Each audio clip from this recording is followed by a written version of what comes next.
नमस्कार साथियों, स्वागत है आपका हमारे YouTube चैनल पर। तो दोस्तों, चाइना की टेक जायंट्स दुनिया भर में अपना डोमिनेशन कैसे कर रहे हैं और कैसे ये साइलेंटली हम सबकी लाइव्स के ऊपर असर डाल रहे हैं। आपने गूगल, Amazon और फेसबुक जैसी बड़ी बड़ी टेक्नोलॉजिकल कंपनीज के बारे में तो जानते ही होंगे आप, लेकिन क्या आपको पता है कि अलीबाबा, टेंसेंट और हुआवेई जैसी चाइनीज कंपनीज भी ग्लोबल टेक इंडस्ट्री में उतनी ही बड़ी पावर आज की डेट में बन चुकी हैं। ये सिर्फ टेक्नोलॉजी की बात नहीं है, बल्कि एक ऐसी कहानी है जो ग्लोबल डाटा, सर्विलेंस और नेशनल सिक्योरिटी तक पहुंचती है। इस वीडियो में हम बात करेंगे कैसे चाइना के टेक जायंट्स ने gaming, social media, cloud computing और 5G नेटवर्क तक अपना इन्फ्लुएंस फैलाने का काम किया है और इससे दुनिया भर की कंट्रीज के ऊपर क्या असर पड़ता है। तो चलिए शुरू करते हैं और समझते हैं चाइना की साइलेंट डोमिनेशन की कहानी। पर उससे पहले चैनल का नाम है दिया ये सब, मेरा नाम है राही मेहता। चैनल को अभी सब्सक्राइब कर लीजिए ताकि आप ऐसी इंफॉर्मेटिव एंड इंटरेस्टिंग वीडियोस देखते रहें। तो दोस्तों, चाइना धीरे धीरे दुनिया की दूसरी सबसे बड़ी इकोनॉमी बन गया है। सिर्फ अमेरिका से ही वो आज की डेट में पीछे है।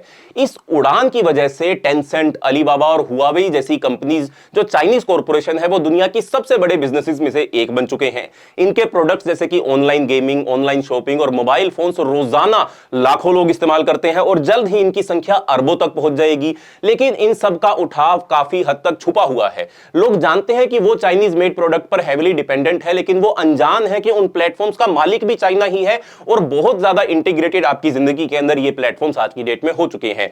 जैसे साउथ ईस्ट एशिया में सबसे बड़ा ई कॉमर्स प्लेटफॉर्म है, उसका नाम है लजादा। लजादा का मेजॉरिटी स्टेक अलीबाबा के पास है, जो चाइना का सबसे बड़ा कॉर्पोरेशन है। इसका मतलब हम जानते भी नहीं है उन ब्रांड्स के बारे में जिनको हम इस्तेमाल करते हैं, आखिरकार उनकी पेरेंट कंपनी कहां पर है, और ज्यादातर वो चाइना के अंदर मौजूद है। जैसे कि यूरोप में वोल्वो कार्स जो है वो एक मशहूर ऑटोमोटिव ब्रांड है। आपने सुना होगा, वोल्वो की गाड़ियां भारत के अंदर भी चलती हैं, लेकिन ये भी एक चाइनीज कॉर्पोरेशन है और चाइनीज कॉर्पोरेशन गिली जो है वो वोल्वो को एक्वायर कर चुकी है। फिर आता है बाइटडांस, जो टिकटॉक के पीछे का मेन पेरेंट कंपनी है और आज ये दुनिया भर में एक मशहूर फिनोमिना बन चुका है। तो आखिर कैसे इन चाइनीज कॉर्पोरेशन ने इतने कम समय में दुनिया के सबसे सेलिब्रेटेड और मोस्ट यूज्ड प्रोडक्ट्स बनाने का सफर तय कर लिया? इसका जवाब समझने के लिए हमें चाइना की इकोनॉमिक हिस्ट्री में थोड़ा सा वापस जाना पड़ेगा। चाइना का टेक्नोलॉजिकल पावर बनने का सफर जो था वो 20वीं शताब्दी के आखिरी दौर में शुरू हुआ था। 1980s में चाइना के प्रेसिडेंट थे डेंग जाओपिंग। उन्होंने कुछ इकोनॉमिक रिफॉर्म्स करने शुरू किए और चाइना को ग्लोबल ट्रेड और इन्वेस्टमेंट के लिए, पूरी दुनिया के लिए उन्होंने ओपन अप करने का काम किया। ये रिफॉर्म्स कैटलिस्ट बन गए जिन्होंने चाइनीज कंपनीज को एक इंटरकनेक्टेड दुनिया में ग्रो करने का मौका दिया। 1984 तक चाइना ने स्पेशल इकोनॉमिक जोन्स एस्टेब्लिश कर लिए थे, जैसे कि शेंजन में, जुहाई में, जियामन में, जिन्होंने टेक्नोलॉजिकल इनोवेशन के लिए एक फर्टाइल ग्राउंड क्रिएट किया।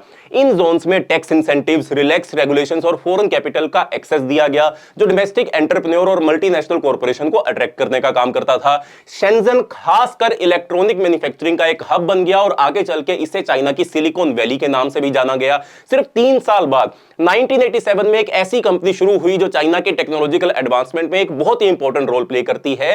रेन ज़िग्वी द्वारा एस्टेब्लिश हुआवेई दुनिया की सबसे बड़ी टेलीकम्युनिकेशन कंपनीज में से एक बन गई। शुरुआत में ये एक private brand exchange system resale करती थी, लेकिन हुआवेई ने रिसर्च एंड डेवलपमेंट पर फोकस किया और हाई क्वालिटी और अफोर्डेबल टेलीकम्युनिकेशन इक्विपमेंट चाइना के रूरल एरियाज तक पहुंचाने का हुआवेई ने काम किया।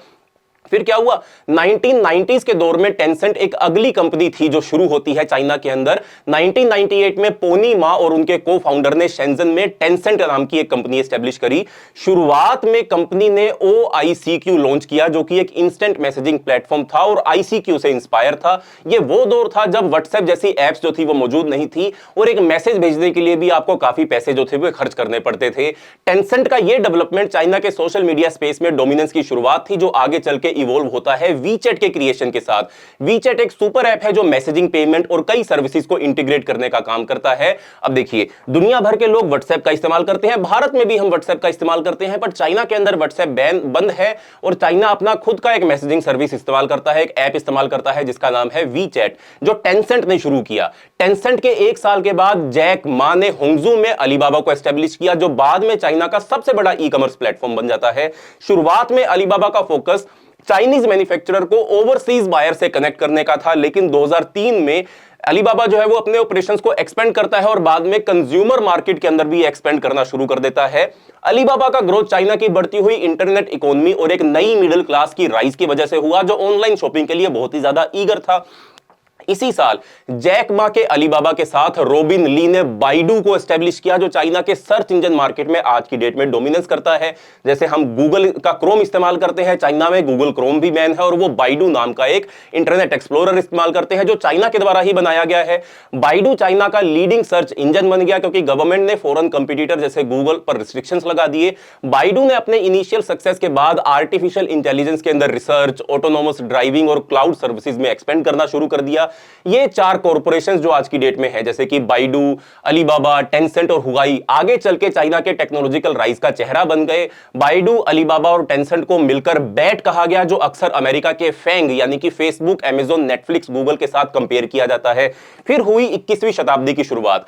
चाइनीज कॉर्पोरेशन अपने डोमेस्टिक मार्केट में थ्राइव करते रहे, लेकिन 2010 तक इन्होंने अपना फोकस ग्लोबल मार्केट की तरफ शिफ्ट करना शुरू कर दिया। इन्हीं ग्लोबलाइज्ड कॉर्पोरेशन में से एक है Xiaomi, जो 2010 में लॉन्च की गई थी। Xiaomi ने अपने यूनिक स्ट्रेटजी के साथ हाई क्वालिटी स्मार्टफोन को लो प्राइसेस पर ऑफर करके पूरे के पूरे ग्लोबल स्मार्टफोन मार्केट में तेजी से अपना नाम बना लिया। As of second quarter 2024 Xiaomi का ग्लोबल मार्केट शेयर 14.8% से ज्यादा है, जो इसे सैमसंग और एप्पल के बाद दुनिया का तीसरा सबसे बड़ा स्मार्टफोन ब्रांड बनाता है। 2012 तक दीदी चुंगसिंग, जो अक्सर उबर ऑफ चाइना कहलाता है, इसको भी एस्टेब्लिश कर दिया गया था। ये कंपनी रैपिड ग्रोथ के साथ बढ़ी और 2016 में उबर के चाइना ऑपरेशंस को इन्होंने एक्वायर भी कर लिया। दीदी कई कंट्रीज में ऑपरेट भी करती है। 2 साल बाद चाइना के लिए एक और बड़ा माइलस्टोन अचीव होता है अलीबाबा। अलीबाबा ने न्यूयॉर्क स्टॉक एक्सचेंज पर अपना पब्लिक डेब्यू लॉन्च कर दिया 2020 की शुरुआत में, 2016 की शुरुआत में, और $25 बिलियन अलीबाबा ने अमेरिकन शेयर मार्केट से रेज कर लिए, जो उस समय तक का सबसे बड़ा इनिशियल पब्लिक ऑफरिंग था। 2 साल बाद जेंग यिमिंग ने बाइटडांस को फाउंड किया और थोड़े ही समय के बाद टिकटॉक, जो चाइना में डोइन के नाम से जाना जाता है, इसको भी लॉन्च कर दिया गया। टिकटॉक की तेजी से बढ़ती पॉपुलैरिटी ने बाइटडांस को दुनिया के सबसे वैल्यूएबल टेक स्टार्टअप में शामिल करने का काम किया और 2020 तक इसके 1 बिलियन से ज्यादा एक्टिव यूजर पूरी दुनिया के अंदर हो चुके थे। फिर 2022 तक चाइना के एक और इंपॉर्टेंट माइलस्टोन चाइना अचीव करता है। यह दुनिया का सबसे बड़ा इलेक्ट्रिक व्हीकल का मार्केट भी चाइना बन जाता है, जिसमें कंपनीज जैसे कि BYD, जिसके बारे में हमने पिछली वीडियो के अंदर बात भी करी थी, और NIO, जो ये दो कंपनी है, ये चाइना की इलेक्ट्रिक व्हीकल मार्केट या पूरी दुनिया की इलेक्ट्रिक व्हीकल मार्केट को लीड करने का काम कर रही हैं। इनकी ग्रोथ ने, यानी कि BYD एंड NIO की ग्रोथ ने टेस्ला, टोयोटा और वोक्सवैगन जैसे बड़े बड़े ऑटोमोटिव कॉर्पोरेशन को भी डरा दिया। यह ग्रोथ एक और इकोनॉमिक स्टोरी बन सकती थी, जैसे साउथ कोरिया के सैमसंग और LG का ग्लोबल फिनोमिना बन जाना, या फिर जापान का टोयोटा और मित्सुबिशी का दुनिया के लीडिंग ऑटोमोटिव ब्रांड्स में शामिल होना। लेकिन चाइनीज कॉर्पोरेशन के इशू की वजह से यह बस एक और कहानी बनकर नहीं रह गई। इन्होंने दूसरी कंट्रीज के नेशनल सिक्योरिटी में फियर्स और ट्रबल क्रिएट करने शुरू कर दिए, और यही स्टोरी को इतना ज्यादा इंट्रिग्यूइंग बनाता है। हम सब गूगल, अमेज़न और फेसबुक जैसे टेक जायंट्स को तो जानते हैं, लेकिन बहुत कम लोग चाइनीज टेक टाइटन्स जैसे कि हुआवेई, टेंसेंट और अलीबाबा के बारे में जानते होंगे। फिर भी इनका ग्लोबल इन्फ्लुएंस जो है वो इमेंस है। ये एक तरीके की साइलेंट डोमिनेशन है, जैसे जिसमें सेंचुरीज ओल्ड प्लेबुक्स की जगह ग्लोबल डाटा, टेक्नोलॉजी और कम्युनिकेशन नेटवर्क को इस्तेमाल किया जाता है। अब चलिए शुरुआत करते हैं सबसे कंट्रोवर्शियल इंडस्ट्री से, जो चाइना के अंदर एस्टेब्लिश है, जिसका नाम है टेलीकम्युनिकेशन। देखो, चाइना की सारी टेक्नोलॉजी जो है वो है तो अच्छी, दुनिया भर में इस्तेमाल भी की जाती है, बट वो हर एक कंट्री की नेशनल सिक्योरिटी के अंदर छेड़छाड़ करने का काम करता है। तो जितने भी इशू है चाइना की इस टेक्नोलॉजिकल राइज के साथ, एक एक करके इनको भी हम डिस्कस करते हैं और शुरुआत करते हैं हम टेलीकम्युनिकेशन के साथ। तो हम जानते हैं हुआवेई साइलेंट डोमिनिकेशन जो चाइना एस्टेब्लिश कर रहा है इस पूरी टेक मार्केट के अंदर, उसका एक परफेक्ट एग्जांपल है। ये कंपनी 1980s में एक टेलीकम्युनिकेशन इक्विपमेंट मैन्युफैक्चरर के रूप में शुरू की गई थी, और तब से लेकर आज दुनिया की सबसे बड़ी और इंपैक्टफुल टेक कंपनीज में यह शामिल हो चुकी है। इसके प्रोडक्ट और सर्विसेज जो है वो 170 से ज्यादा कंट्रीज के अंदर अवेलेबल हैं, और ग्लोबल टेलीकम्युनिकेशन इंडस्ट्री में इसका सेंट्रल रोल है। हुआवेई एक इंडस्ट्री में पर्टिकुलरली डोमिनेंट है जिसका नाम है 5G। ये कंपनी 5G इंफ्रास्ट्रक्चर की लीडर है और कई कंट्रीज में next generation high speed mobile internet का बैकबोन प्रोवाइड करने का काम करती है। डेवलपिंग नेशंस में तो ये और भी ज्यादा इंपॉर्टेंट बन जाता है, क्योंकि हुआवेई के लोअर कॉस्ट अल्टरनेटिव उन गवर्नमेंट के लिए काफी अपीलिंग है जो अपने टेलीकम्युनिकेशन नेटवर्क को मॉडर्नाइज करना चाहते हैं। फिर वेस्टर्न गवर्नमेंट की तरफ से एस्पिनाज या डाटा ब्रीचेस के कंसर्न होने के बावजूद जो हुआवेई के चाइनीज गवर्नमेंट के टाइज की वजह से उठते हैं, चाइना ने ने अपना ग्लोबल प्रेजेंस और भी ज्यादा एक्सपेंड करना जारी रखा हुआ है।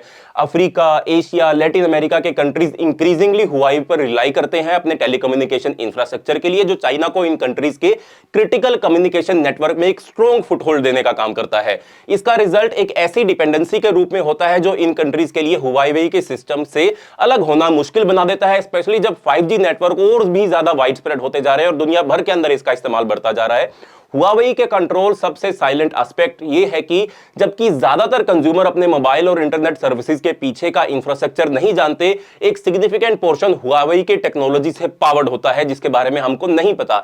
इससे हुआवेई और इनडायरेक्टली चाइना को ग्लोबल कम्युनिकेशन पर इमेंस लेवरेज मिलता है, बिना एवरेज पर्सन को इसके इन्फ्लुएंस का पता भी चले। एक और इंपॉर्टेंट इंडस्ट्री क्लाउड कंप्यूटिंग की है जो इसके बाद एक कंसर्न रेज करती है। ज्यादातर लोग क्लाउड कंप्यूटिंग को अमेज़न और माइक्रोसॉफ्ट जैसी कंपनी से एसोसिएट करते हैं, फिर भी चाइनीज टेक जायंट्स अलीबाबा और टेंसेंट क्लाउड कंप्यूटिंग के स्पेस में भी की प्लेयर्स बन चुके हैं, सबसे बड़े खिलाड़ी ये बन चुके हैं और ग्लोबल क्लाउड इंफ्रास्ट्रक्चर का एक सिग्निफिकेंट पोर्शन आज की डेट में ये कंट्रोल भी करते हैं। अलीबाबा का क्लाउड कंप्यूटिंग आर्म जो है उसको अली युन के नाम से जाना जाता है, अब globally 4th largest cloud provider है जिसका मार्केट शेयर एशिया में, यूरोप में, मिडिल ईस्ट में बहुत तेजी से ग्रो करता जा रहा है। कंपनी के क्लाउड सर्विसेज ई कॉमर्स और गेमिंग से लेकर फाइनेंस और आर्टिफिशियल इंटेलिजेंस सब तक को कंट्रोल करते हैं, सपोर्ट करते हैं। साउथ ईस्ट एशिया, इंडिया और यूरोप के companies data storage, software application और AI ड्रिवन एनालिटिक्स के लिए अलीबाबा के क्लाउड सर्विसेज का इस्तेमाल करते हैं। जबकि अलीबाबा ज्यादातर अपने ई कॉमर्स प्लेटफॉर्म के लिए जाना जाता है, उसके क्लाउड सर्विसेज साइलेंटली हजारों बिजनेसेस के डिजिटल ऑपरेशंस को पावर करते हैं और वो भी चाइना के बाहर। इसी वजह से अलीबाबा ग्लोबल जो है वो डाटा इकोनॉमी का एक की प्लेयर बन गया है। ये डाटा कंज्यूमर इंफॉर्मेशन से लेकर फाइनेंशियल रिकॉर्ड सब तक इंक्लूड करता है, जो अलीबाबा को और इनडायरेक्टली चाइनीज गवर्नमेंट को उनके डाटा शेयरिंग लॉस की वजह से vast amount of global data का एक्सेस भी देता है। इसी तरह टेंसेंट क्लाउड ने भी अपना सर्विसेज चाइना के बाहर को एक्सपेंड कर लिया है, स्पेशली साउथ ईस्ट एशिया और नॉर्थ अमेरिका के अंदर। टेंसेंट के क्लाउड सर्विसेज गेमिंग, एंटरटेनमेंट और हेल्थ केयर जैसे सेक्टर्स के एप्लीकेशंस को पावर करते हैं। टेंसेंट का cloud computing space main reach strategic partnership के जरिए ग्लोबल कंपनीज के साथ ग्रो हो पाया है। यह साइलेंट डोमिनेशन क्लाउड कंप्यूटिंग में इसलिए ज्यादा कंसर्निंग है क्योंकि चाइना के स्ट्रिक्ट साइबर सिक्योरिटी लॉज के मुताबिक चाइनीज कंपनीज को गवर्नमेंट के रिक्वेस्ट पर डाटा शेयर करना ही पड़ता है। इसका मतलब यह है कि अलीबाबा या टेंसेंट के सर्वर्स पर स्टोर्ड कोई भी डाटा चाइनीज गवर्नमेंट के एक्सेस में आ सकता है, जो ग्लोबल इंफॉर्मेशन पर एक अनप्रेसिडेंटेड कंट्रोल चाइना को प्रोवाइड करता है। और एक और इंपॉर्टेंट इंडस्ट्री है जिसका नाम है AI और सर्विलेंस।